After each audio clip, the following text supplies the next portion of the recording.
आज 1 मई 2024 को सुबह सुबह अचानक दिल्ली एनसीआर के स्कूलों में बम मिलने की सूचना ने पूरे दिल्ली एनसीआर में हड़कंप सा मचा दिया।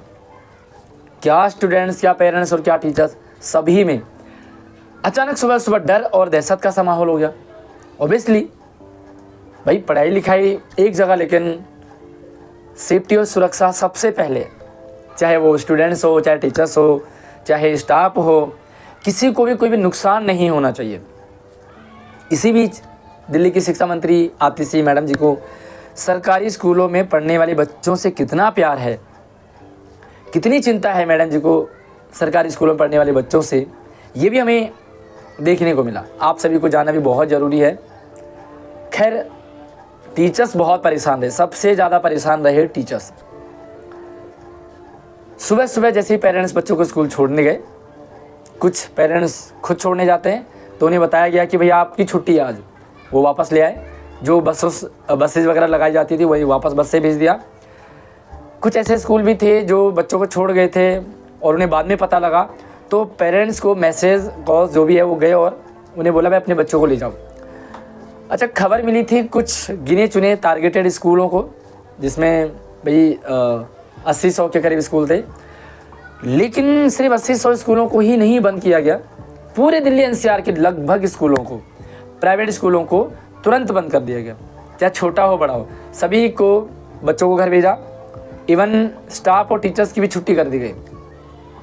सरकारी स्कूलों में क्या हुआ वो भी आपको जानना बहुत ज़रूरी है। क्या सरकारी स्कूलों में जो बच्चे हैं उनकी चिंता नहीं होनी चाहिए थी? क्या सरकारी स्कूलों में पढ़ने वाले अगर वो बच्चे गरीब हैं तो क्या उनकी फ़िक्र किसी को नहीं होनी चाहिए थी? खैर, जो भी हो, सरकार को भले होना हो, लेकिन पेरेंट्स को बड़ी चिंता थी। और जैसे खबर मिला पेरेंट्स तक, पेरेंट्स ने भी तुरंत टीचर्स को कॉल करना शुरू कर दिया। और भाई साहब, बहुत सारे पेरेंट्स तो स्कूल ही पहुंच गए अपने बच्चों को ले जाने के लिए। अब आगे हम क्लियर करें उससे पहले आप कहोगे कि भाई जो बम की सूचना है वो तो प्राइवेट स्कूलों में आई थी, तो फिर सरकारी स्कूलों में एक्शन क्यों नहीं, मतलब क्यों लेना था? भाई देखो, कुछ गिने चुने स्कूलों को टारगेट करके ये मेल और मैसेज आया था, कॉल आई थी। उसके बावजूद भी प्राइवेट स्कूलों ने स्टेप लिया। उन्होंने सारे जो भी छोटे बड़े स्कूल थे सभी को बंद किया। भाई अक्सर हमने ये भी देखा है कि खबर, ऐसा भी हो सकता है कि खबर मिली किसी स्कूल की, लेकिन अंजाम किसी और स्कूल को टारगेट बना दिया, क्योंकि सबका फोकस उधर रहे, इसीलिए सारे प्राइवेट बंद कर दिए। लेकिन क्या ऐसा नहीं हो सकता था कि प्राइवेट स्कूलों को मेल आया लेकिन अंजाम दे दिया जाए सरकारी स्कूलों को? भाई कुछ भी हो सकता था, कुछ भी हो सकता था। सरकार ने क्या स्टेप लिया वो भी आपके साथ शेयर करेंगे। उससे पहले आपको बता दें कि पेरेंट्स ने स्कूल आना शुरू कर दिया। अब यहाँ पर ये और समस्या, अगर टीचर्स बच्चों को घर भेजते हैं तो कुछ ऑर्डर नहीं आया बच्चों को घर भेजने का, कुछ ऑर्डर नहीं आया था कि बच्चों को घर भेजो या ना भेजो। टीचर्स कंफ्यूज और परेशान हैं, बच्चों को घर भेजना चाहिए कि नहीं भेजना चाहिए।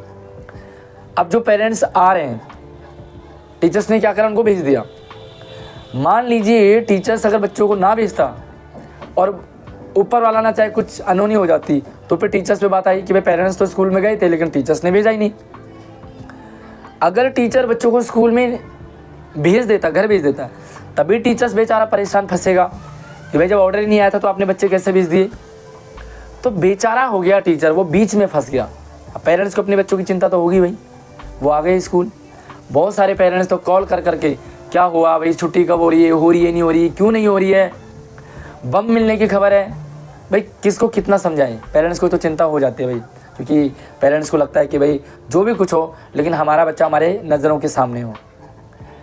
ऐसा अक्सर हमने देखा है कि किधर की अफवाह और किधर अंजाम दे दिया जाता है।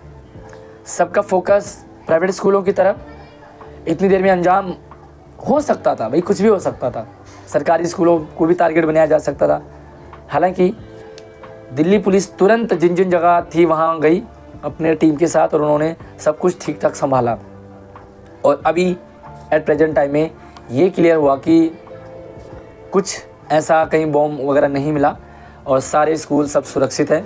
खैर बच्चे भी घर पहुंच गए थे। सिर्फ प्राइवेट स्कूल की बात कर रहा हूं मैं, सारे बच्चे घर पहुंच गए थे। अभी भी सरकारी स्कूल में पढ़ने वाले बच्चों को प्रॉब्लम आ रही थी, क्योंकि भाई बच्चे तो स्कूल में थे, उन्हें कुछ पता ही नहीं था कि क्या हो रहा है। लेकिन जैसे कुछ पेरेंट्स आना शुरू हुए तो उन बच्चों में भी दहशत का सा माहौल हो, भाई हमें क्यों नहीं भेजा जा रहा, क्या हमारी किसी को चिंता नहीं है, ऐसा देखने को मिला। देखिए राजनीतिक पहलू अलग है, लेकिन एज ए शिक्षा मंत्री मैडम जी को इस तरह का स्टेप लेना चाहिए, है ना, एक इंसानियत के तौर पे और सुरक्षा के तौर पे। क्योंकि अगर कुछ हो जाता तो कौन जवाब देता, और जवाब दे या ना दे, भाई देखो अगर किसी को नुकसान पहुंच जाए तो बच्चे तो कम से कम सेफ रहने चाहिए। हालांकि दिल्ली सरकार और दिल्ली शिक्षा विभाग ने पहले जब बाढ़ वगैरह आई, कोरोना वगैरह आया, तो उस टाइम तो मतलब एक्शन लिया था, लेकिन इस टाइम एक्शन बिल्कुल भी नहीं लिया। मेरी रिक्वेस्ट है सरकार से भी कि प्लीज़ जब भी इस तरह की ऐसी कुछ अपडेट मिलती है, सूचना मिलती है, तो प्राइवेट स्कूलों की तरफ सरकारी स्कूलों को भी ट्रीट किया जाए। हम ये नहीं करें कि छुट्टी कर दो, लेकिन कुछ ना कुछ एहतियात तो बरतनी चाहिए। अच्छा दिक्कत और बात आई, जो पेरेंट्स आ रहे हैं ना स्कूल में, उन्हें रोक भी नहीं पाए गार्ड। और कहीं ऐसा हो कि जो पेरेंट्स आ रहे हैं, हालांकि पेरेंट्स तो पेरेंट्स होते हैं, लेकिन भाई क्या कह सकते हैं कि पेरेंट्स के रूप में कोई ऐसा आ जाए जो स्कूल में ऐसे इस चीज़ को अंजाम दे दे, तो कुछ भी हो सकता था।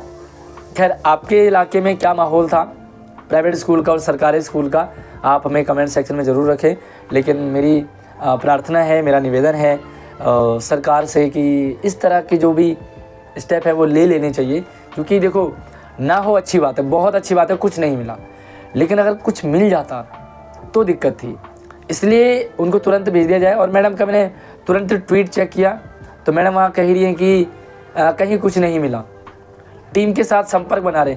अरे टीम के साथ संपर्क बना के क्या करोगे भाई, कुछ हो जाए तो बताइए, संपर्क बनाने से घटनाएं रुकती हैं क्या?